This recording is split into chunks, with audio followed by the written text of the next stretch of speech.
귀한 찬양을 하나님께서 받으신 줄로 믿습니다. 우리 시간에 앞뒤자 우리 인사하실 때 주님의 이름으로 사랑합니다, 주님의 이름으로 축복합니다 인사하겠습니다. 주님의 이름으로 사랑합니다, 주님의 이름으로 축복합니다.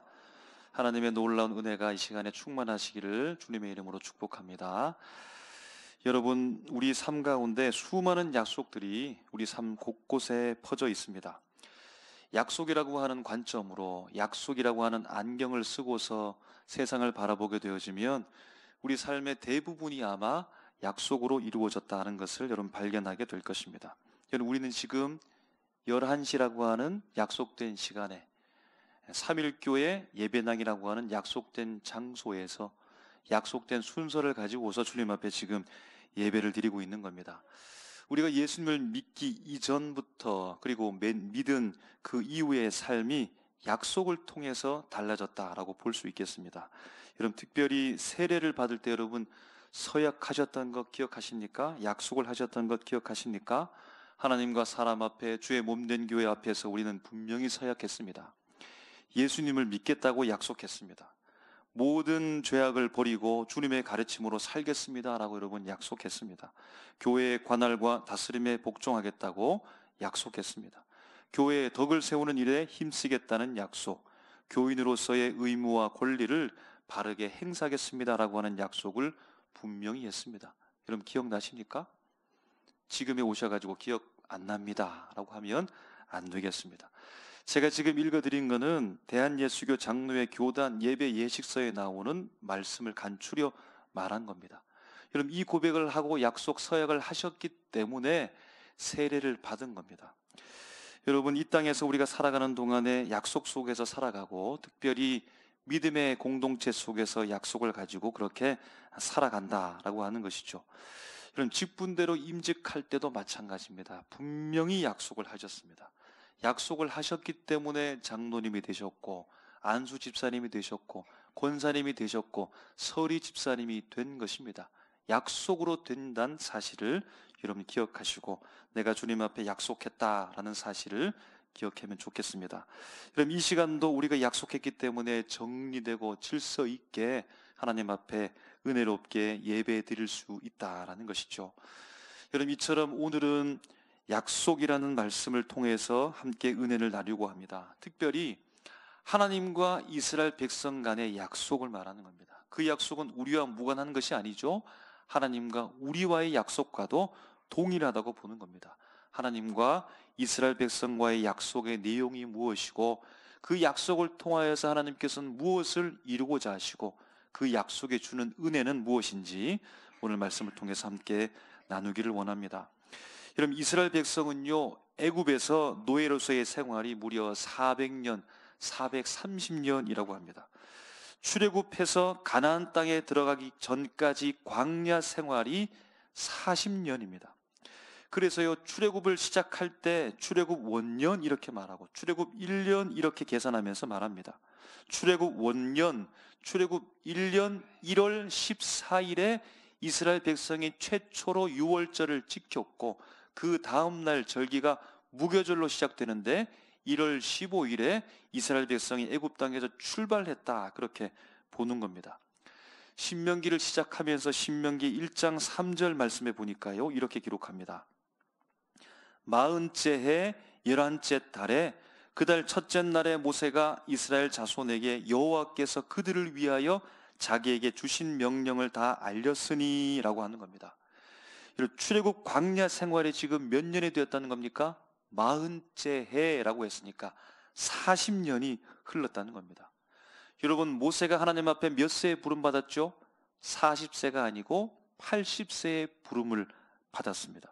그리고 오늘 말씀해 보니까 신명기 1장 3절에 40째 해, 출애굽 원년부터 40년이 흘렀다고 하니까 여러분, 모세는 지금 120세가 된 겁니다.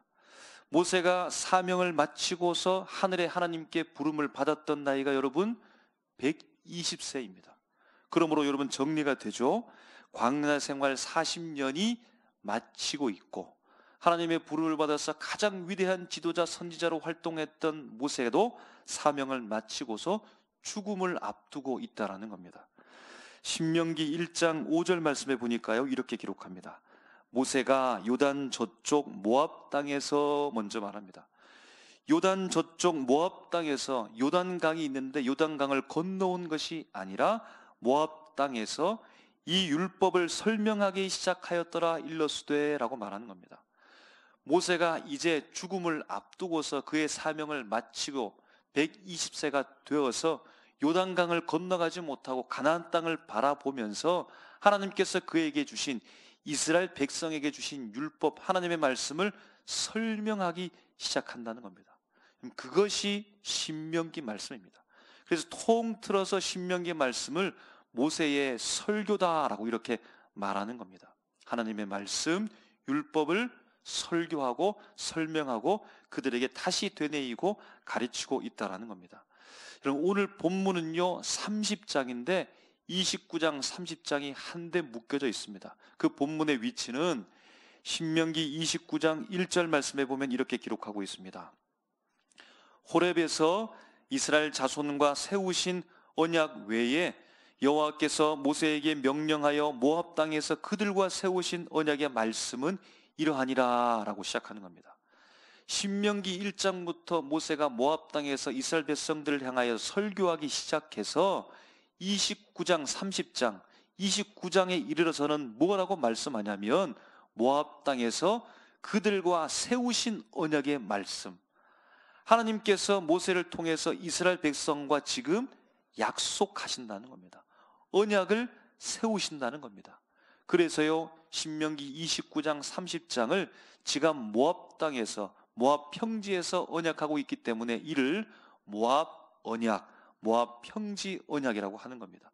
오늘 우리가 읽은 이 30장의 말씀이 모압 언약에 속하는 말씀이라는 겁니다. 여러분, 그런데 하나님께서는 이스라엘 백성과 예전에 이미 언약을 하셨습니다. 시내산에서 시내산 언약을 하셨습니다. 출애굽기 20장을 여러분 기억하시죠? 그때에 십계명을 통해서 각종 하나님의 율법의 말씀을 통해서 이스라엘 백성과 이미 약속을 하셨는데, 그런데 세월이 이만큼 흘렀는데 또다시 이스라엘 백성과 약속을 하시겠다는 겁니다. 왜 그럴까요? 이미 약속하셨는데 왜 또다시 약속하는 것일까요? 이유는 세대가 바뀌었기 때문입니다. 이제 모세를 포함해서 출애굽 1세대가 광야에서 모두 죽었습니다. 출애굽 1세대 중에 유일하게 가나안 땅으로 들어갔던 사람이 있죠. 바로 가데스 바네아에서 12명의 정탐꾼 중에 정탐 호평을 했던 갈렙과 여호수아 뿐입니다. 그리고 모든 출애굽 1세대는 광야에서 다 죽음을 당했다라는 것입니다.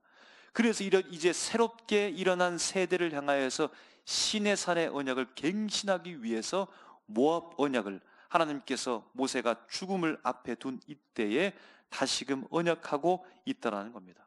시내산 언약, 모압 언약, 여러분 세대도 다르고 장소도 다르고 시간도 다르지만 두 언약의 공통점이 있는데, 하나님께서는 이스라엘 백성들을 향하여서 자기 백성 삼기를 원하십니다. 이스라엘 백성은 하나님을 향하여서 자기 하나님 삼아야 된다는 겁니다. 이 기회를 통해서 하나님께서는 이스라엘 백성들 민족을 향하여서 율법 하나님의 말씀을 다시 순종하고 지킬 것을, 재각성할 것을 지금 요청하고 있는 본문의 말씀입니다. 오늘 본문 말씀 내용을 보니까요 15절에 모세가 이스라엘 백성들을 향하여서 먼저 이렇게 말합니다. 보라라고 말하죠. 각종 흩어져 있는 그들의 시선들을 한 곳으로 지금 모으려고 합니다. 어느 곳으로 모으기를 원하냐면 그곳은 바로 생명과 복과 사망과 화로 그들의 시선을 집중시키고 있다는 겁니다. 그러면서 모세는 말씀을 이어갑니다. 16절에 이 모든 것들이 너희 백성들을 향한 하나님의 명령이라는 겁니다. 그 명령의 내용이 무엇입니까? 하나님을 사랑하고 하나님의 길을 행하며 하나님의 명령과 규례와 법도를 지키라고 명령하고 있습니다. 그래야 너희들이 살 수 있고 번성할 수 있다는 겁니다. 그래야 가나안 땅에서 복을 누리면서 살 수 있다라고 말씀하고 있는 겁니다. 17절에 만약 이 명령을 어기게 되어지면, 다른 신들을 섬기게 되어지면 어떻게 된다는 것입니까? 18절에 너희가 반드시 망하게 될 것이라고 무섭게 경고의 말씀을 선포합니다. 19절 말씀에요. 지금 하나님과 이스라엘 백성 가운데 언약하고 있는데, 약속하고 있는데 증인, 증거가 필요한데, 세월이 변해도 항상 그 자리에 있는 하늘과 땅을 향하여서 언약의 증거를 삼습니다. 하나님과 이스라엘 백성 간의 이 모압 언약의 증인으로서 하늘과 땅을 의인화해서 증인으로 세우고 있다는 겁니다.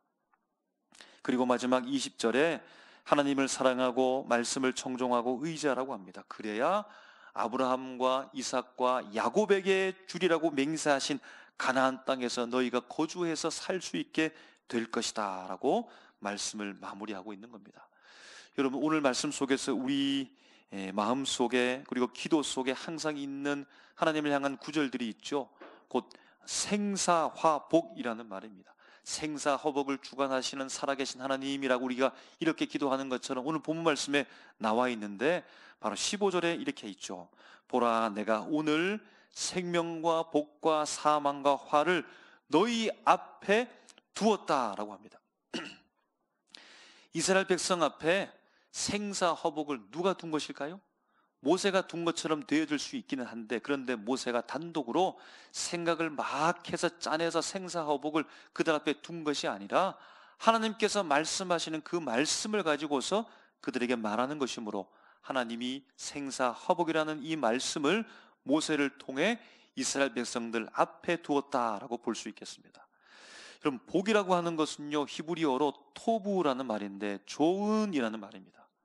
화라고 하는 것은 히브리어로 라라는 말인데 악을 의미합니다. 생사화복을 분류해서 두 가지로 말하면 생명과 사망은 어떠합니까? 내세적인 의미가 강합니다. 내가 죽어서 누리게 될 것을 의미한다라는 겁니다. 복과 화는요, 지금 살아가고 있는 이 현세적 의미, 성격을 띠고 있다라는 것입니다. 여러분, 생명이라고 하는 이 실체는 매우 뚜렷하죠. 여러분, 사망도 마찬가지입니다. 생명과 사망의 중간 지점이 있습니까? 여러분, 사람이 숨쉬고 있는데 호흡이 뛸 때 그를 보면서 어떻게 말합니까? 살았다, 살았다 이렇게 말하죠. 산 것 같지만 심장이 멈추고 뇌가 멈추면 우리는 사망했다 이렇게 말하는 겁니다. 생명과 사망이 뚜렷합니다. 분명합니다. 여러분, 복과 화도 마찬가지입니다. 성경에서 선과 악으로 분명하게 규정하고 있다는 겁니다. 여러분, 이처럼 분명하고 의미가 뚜렷한 이 강한 두 단어들이 마치 흑과 백과 같이 정반대의 의미를 가지고서 함께 있으니까 여러분 어떠합니까? 그 의미가 서로가 서로를 선명하게 해줍니다. 더 뚜렷하게 해준다는 겁니다. 생명은 사망을 뚜렷하게, 사망은 생명을 뚜렷하게, 화는 복을 뚜렷하게, 복은 화를 더욱더 뚜렷하게 함께 오늘 말씀으로서 우리에게 말해주고 있으니까 이 의미가 얼마나 강한 것입니까? 생사화복이 우리에게 대단히 도전적으로 다가온다는 겁니다. 선택을 강요하는 것처럼 보인다는 겁니다. 생명과 복과 사망과 화를 앞에 둔 구체적 실체가 16절 이하에 설명되고 있는데요, 16절에는 생명과 복을 말합니다. 무엇일까요? 하나님을 사랑하고 그 모든 길로 행하며 명령과 규례를 지키라. 그리하면 차지할 땅에서 생존, 살게 될 것이고 번성하게 된다는, 복을 누리게 된다는 말씀을 합니다. 17절, 18절은요 사망과 화를 말하는데요, 만일 다른 신들에게 너희가 절하고 그 신을 섬기게 되어지면 망하고 죽게 되어지고 차지할 땅에서 오래 있지 못하는 화를, 저주를 받게 될 것이다 라고 분명히 사망과 화에 대해서 말하고 있다는 겁니다. 여러분, 분명하고 선명하고 뚜렷하게 살아가는 것이 좋기는 합니다. 여러분, 그런데 너무 분명하면 어떡합니까? 너무 선명하면 어떡합니까? 그 사람이 너무 분명한 사람이면, 너무 선명한 사람이면 여러분 어떡합니까? 지나치게 맑은 물에는 물고기도 살지 못한다라고 하는 것처럼, 이런 말로는 분명하고 선명하게 그렇게 말할 수 있고 보일 수도 있겠지만 정작 그렇게 살아간다라고 하는 것은 너무나 힘든 것이 우리가 안다는 겁니다. 여러분, 그런데 왜 모세는 마지막 말과 같은 이 고별 설교에서 이스라엘 백성들을 향하여서 생사화복을 그들 앞에 두고 있는 것일까요? 왜 살아계신 하나님은 마지막 고별 설교를 하는 모세의 입을 통하여서 생사화복에 대한 말씀을 이스라엘 백성들에게 하고 있는 것일까요? 그럼 누구보다도 이스라엘 백성들을 잘 알고 있는 분이 바로 모세이고 하나님인 것 아니겠습니까? 이스라엘 백성이 어떻다는 것을 잘 알고 있습니까? 연약하다는 것을 누구보다도 하나님이, 모세가 잘 알고 있다는 겁니다. 그럼 그들의 존재가 넘어지는 존재이고 이제 막 걸음마를 하는 것처럼 위태로운 인생이라는 사실을 주님께서는 잘 알고 있는데, 그들은 실수하고 부족한 줄 알면서 왜 그들 앞에 생명과 복만 두지 않고 문제가 되는 사망과 화까지 왜 그들 앞에 둔다는 것일까요? 분명하고 선명한 것, 뚜렷하게 살아가는 것, 여러분 좋은 것일 수 있지만 오늘 이 말씀은 너무 극단적으로 지나치게 삶에 대해서 요구하는 것이 아닌가 하는 겁니다. 그러므로 너무 무리한 요구를 하는 것이 아닐까 생각하는 것입니다. 그럼 왜 하나님은 모세를 통하여 생사화복, 오늘 이것을 그들 앞에, 왜 우리 앞에 두고서 약속을 요구하고 있는 것일까요? 우리는 할 수 없습니다, 되지 않습니다라고 이렇게 생각할 수 있습니다. 이런 질문을 할 줄 알고 주님께서 이 말씀을 하기 이전에 이미 기록해 놓은 말씀이 있는데요, 우리가 읽진 않았지만 본문의 연속선상에 있는 11절 말씀을 보면 이렇게 기록합니다. 내가 오늘 내게 명령한 이 명령은 내게 어려운 것도 아니요 먼 것도 아니라고 합니다. 우리는 주님이 우리에게 요청하신 생사화복을 앞에 두고서 약속을 요청하시는 그 앞에서 어떻게 이것을 지킬 수 있는가라고 생각합니다. 생사화복, 이렇게 위태롭고 무시무시한 이 말씀을 어떻게 우리가 지켜갈 수 있는가? 라고 이렇게 질문하는데, 이미 이전에 하나님께서는 모세를 통하여서 이 명령은 어려운 것이 아니라고, 먼 것이 아니라고 우리에게 말씀하는 겁니다. 12절 말씀에 보니까요, 이것은요 하늘에 있는 것도 아니랍니다. 이스라엘 백성을 향한 하나님의 약속의 요구가 하늘에 있지 않다는 겁니다. 13절에 보니까 이스라엘 백성을 향한 하나님의 약속의 요구가 바다 밖에 있는 것도 아니라고 합니다. 그럼 14절 말씀을 우리 다 같이 한번 읽어보도록 하겠습니다. 시작. 오직 그 말씀이 내게 매우 가까워서 내 입에 있으며 내 마음에 있은즉 내가 이를 행할 수 있느니라. 아멘. 그럼 행할 줄로 믿습니다. 행할 수 있답니다. 두렵게 느껴지는데 죽을지 살지 복을 받을지 화를 받을지 저주를 받을지 그 말씀만 보면 두렵게 느껴지는데, 그런데 하나님께서 미리 알고서 우리에게 말씀하시기를 먼 곳에 있는 것이 아니라 가까이 있으며 이것을 이룰 수 있다고, 지킬 수 있다고 말씀하시고 그에 대한 확신을 주기 위하여서 오늘 본문이 말씀하고 있는 겁니다. 그럼 진짜로 오늘 본문 말씀 속에서 우리에게 확신을 주는 증거가 있을까요? 이미 읽은 15절 말씀의 첫 번째로 이야기합니다. 하나님께서요 이스라엘 백성 앞에 생사화복을 두었다라고 하는 것이 바로 우리가 할 수 있다는 증거의 한 부분입니다. 그럼 그들 앞에 두었다라고 하는 것이 무엇을 의미할까요? 그들 앞에 두었다. 여러분, 이것은 강제성을 띠는 것이 아니라는 겁니다. 강제로 옷을 입히거나 강제로 사인하게 하는 것이 아니라 선택하라는 겁니다. 스스로 자유를 가지고서 선택하라는 겁니다. 그러므로 먼저 우리가 알 것은 무엇입니까? 하나님과의 약속, 하나님의 말씀, 그 약속은 우리를 향하여 일방적으로 하는 것이 아니라, 편파적인 것이 아니라, 강압적인 것이 아니라 선한 마음으로 선택과 우리에게 자유를 주시는 약속이라는 겁니다. 그럼 두 번째, 우리가 할 수 있다는 증거를 찾습니다. 16절 말씀에 이렇게 말합니다. 내 하나님 여호와를 사랑하라. 할렐루야. 여러분, 이것을 무엇을 말하는 것일까요? 하나님께서 지금 이스라엘 백성들을 향하여서, 우리를 향하여서 요구하고 요청하는데 나를 사랑하라고 합니다. 나를. 하나님을 사랑하라고 지금 요구하는 것입니다. 여러분, 사랑의 요구는 누가 할 수 있을까요?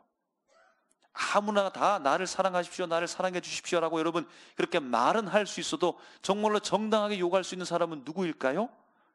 사랑하는 사람이 사랑을 요구할 수 있는 겁니다. 부모가 자녀를 향하여서 사랑을 요구하는 것이 과분한 것일까요?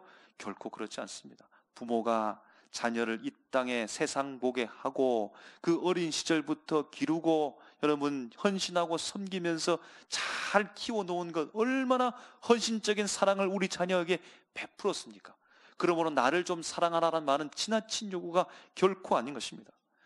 그러므로 여러분 우리가 알고 있는 대로 하나님께서 이스라엘 백성들을 얼마나 사랑하셨습니까? 얼마나 사랑하셨습니까? 백성을 사랑하셨고 이제는 그들을 향하여 사랑을 요구하고 있다는 겁니다. 바로 하나님과의 약속은 사랑의 요구라는 겁니다. 사랑하시는 요구, 사랑받기를 원하는 요구가 그 약속 속에 들어있다는 겁니다. 여러분 주님의 약속, 주의 말씀을 우리가 할 수 있다라고 하는 증거 세 번째는 바로 19절에 기록되어져 있는데요, 이렇게 말하죠. 생명과 사망과 복과 저주라고 말합니다. 그럼 생사화복의 다른 표현으로 보면 되는 것입니다. 약속을 처음부터 시작해서 마지막까지 말하면서 하나님께서는 이스라엘 백성들에게 애매하게 말하지 않습니다. 헷갈리게 말하지 않습니다. 분명하고 확실하게 말하고 있다는 겁니다. 그것이 처음부터 끝까지. 그럼 이것이 무엇을 말하는 것일까요? 색깔로 표현하자면 녹색, 초록색, 연두색, 이런 구분이 잘 가십니까? 은색, 회색, 진회색, 하늘색, 파란색, 이렇게 애매하게 주님께서 말하지 않는다는 겁니다. 명과 암 구분이 확실합니다. 흑과 백 구분이 확실합니다. 여러분 바로 이처럼 명백한 것을 그들 앞에 두었다는 것입니다. 명과 암 구분이 확실하고 흑과 백이 확실한 것이 우리 앞에 있다는 것, 무엇을 의미하는 것입니까? 그 선택이 어떻다는 것입니까? 선택하는 것도 분명하고 확실하게 할 수 있다는 겁니다. 여러분 그러므로 하나님과의 약속은 가장 좋은 것을 선택할 수 있게 해주는 약속이라는 겁니다. 여러분 믿으십니까? 주님께서 우리에게 허락하신 그 말씀, 그 은혜의 말씀, 그 약속이 우리에게 분명하게 가장 좋은 것을 선택할 수 있도록 우리 앞에 강압적이고 강요한 것이 아니라 우리의 선택과 자유를 주고서 주님께서 우리에게 허락하셨다는 겁니다. 여러분 그러므로 하나님의 약속은요, 이스라엘의 눈높이에 낮추신 그 하나님이 그들을 바라보면서 사랑하시는 약속이고 지킬 수 있는 약속을 그들과 함께 주님께서는 하고 있다는 겁니다. 하나님과의 약속은 그러므로 축복입니다. 사랑입니다. 생명과 복과 사망과 화를 그들 앞에, 우리 앞에 하나님의 말씀으로 둔 것은 은혜입니다. 여러분 믿으십니까? 여러분 한때 온 나라에 주목을 받았던 TV 프로그램이 있는데요, 숨은 양심을 찾아라 라고 해서 초등학교 3학년 도덕책에도 실리기도 했답니다. 양심 냉장고 여러분 들어보셨습니까? 자동차 운전자가 횡단보도 앞 정지선을 지키는 것입니다. 몰래 숨어서 촬영을 하다가 운전자가 횡단보도 앞에서 정지 신호등을 보고서 그에 맞춰서 정지선 넘어가지 않고 바로 그 앞에서 정차하면 무엇을 준다고요? 냉장고 한 대를 주는 겁니다. 냉장고 받아보셨나요? 여러분 얼마나 쉽습니까? 운전면허증이 있는 사람은 다 할 수 있습니다.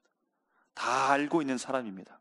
길 가는 사람을 물어봐도 다 알고 있습니다. 심지어는 어린아이까지 자동차가 정지선을 시키고 거기에 서야 되는 것을 모두가 다 아는 사실입니다. 그럼 바로 정지선을 지킨다는 이 약속이요, 하나님과 우리와의 약속을 잘 이해시켜 줍니다. 정지선을 지키는 약속은 일방적이지 않죠. 한쪽만 지키는 일이 아닙니다. 횡단보도를 걸어가는 사람도 횡단보도 밖을 넘어서서는 안 되는 약속을 하고 있는 겁니다. 정지선을 지키는 약속은 서로를 보호해 줍니다. 생명을 지켜줍니다.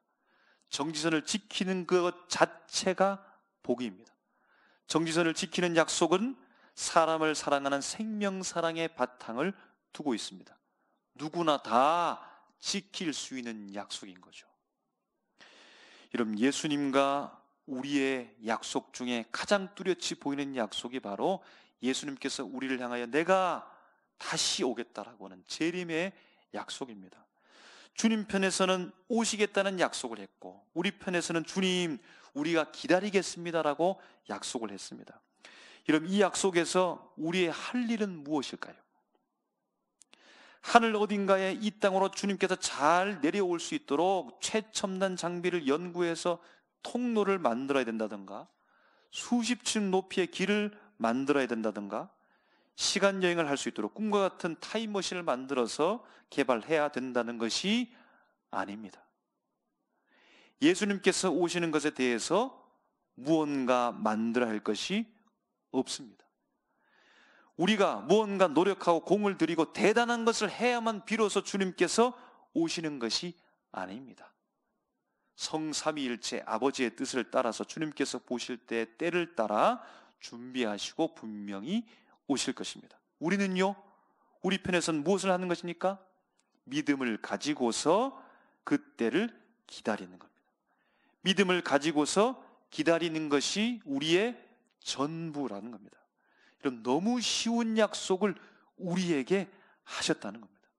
그러므로 하나님과의 약속은 사랑의 약속이 분명하고 은혜의 약속이 분명하고 지킬 수 있는 약속을 분명히 주님께서는 하셨다는 겁니다. 양심 냉장고 진행자가 옛날을 추억하면서 있었던 에피소드를 하나를 말하는데요, 그날 밤새 새벽까지 숨어서 카메라로 찍고 있는데 도무지 정지선을 지키는 운전자가 나타나지 않더라는 겁니다. 정지선을 지나가거나 지나가서 멈추거나 신호를 위반하거나 신호를 위반해서 지나가거나, 서로를 보호하고 지켜주고 어렵지 않은 너무나 쉬운 약속을 왜 안 지킬까요? 그런데 새벽녘에 가서야 한 대가 정지선에 마침내 정차해 서더라는 겁니다. 진행자는 생각했습니다. 하도 사람이 없으니까 지금 PD가, 감독이 연출해서 사람을 보냈구나라고 그렇게 생각했다는 겁니다. 그런데 알고 보니까 거기에 멈추어 선 사람은 진짜 정지선을 지킨 차량이었습니다. 운전자는 장애인이었고 옆에 동승한 아내분도 장애인이었습니다. 깜짝 놀라가지고 아니 어떻게 이 새벽에 정지선을 지키냐고 물으니까 아니 그냥 지켜야 되는 것 아니냐고 라고 그렇게 대답했다고 합니다. 약속이니까 여러분 지켜야 되는 것이죠. 그럼 장애인은 다른 비장애인보다 육체적인 장애가 있습니다. 육체적 연약함이 있다는 겁니다. 그럼 그런데 어떻게 그 약속을 지킬 수 있을까요? 육체가 약한데요. 그럼 그 약속을 지키는 것은 연약한 육체로도 가능하기 때문이죠. 여러분, 그런데 왜 육체적으로 힘이 있는 비장애인들은 지키지 못한 것일까요? 그 힘으로 자기의 편의를 추구했던 겁니다. 그 힘으로 지키지 않는데 힘을 썼다는 겁니다. 여러분, 하나님께서 우리에게 말씀이라고 하는 약속을 주셨습니다. 생사, 화복 보면서 두려워 떨 필요가 없고 이미 우리 가까이에 우리가 지킬 수 있도록 주님께서 은혜까지 허락하셨습니다. 우리가 좀 전에 보았던 신명기 30장 12절 13절을 제가 다시 읽어드리겠습니다.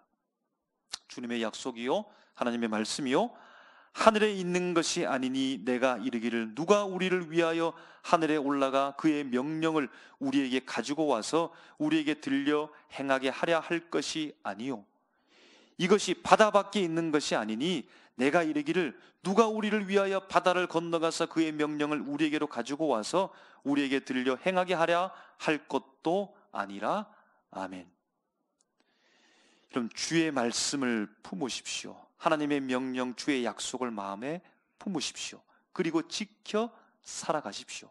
그 쉬운 말씀, 그 약속을 지키며 살아가십시오. 우리가 지난주에 함께 나누었던 그 율법의 말씀을 서기관과 바리새인처럼 지키란 말이 아닙니다.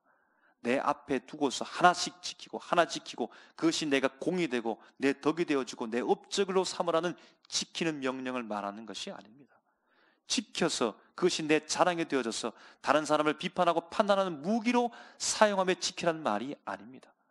하나님의 약속된 이 생사 화복의 말씀을 내 가슴에 품고서 내 마음에 담고서 때로는 그것이 소금이 되고 때로는 그것이 빛이 되고 때로는 사랑이 되고 때로는 화목과 용서가 되는 것으로서 내 가슴 속에 품고 살아가라는 겁니다. 은혜와 사랑의 약속, 우리에게 복이 되고 그 쉬운 약속을 지켜가는 복된 주의 백성 다 되시기를 주님의 이름으로 축원합니다. 기도하겠습니다.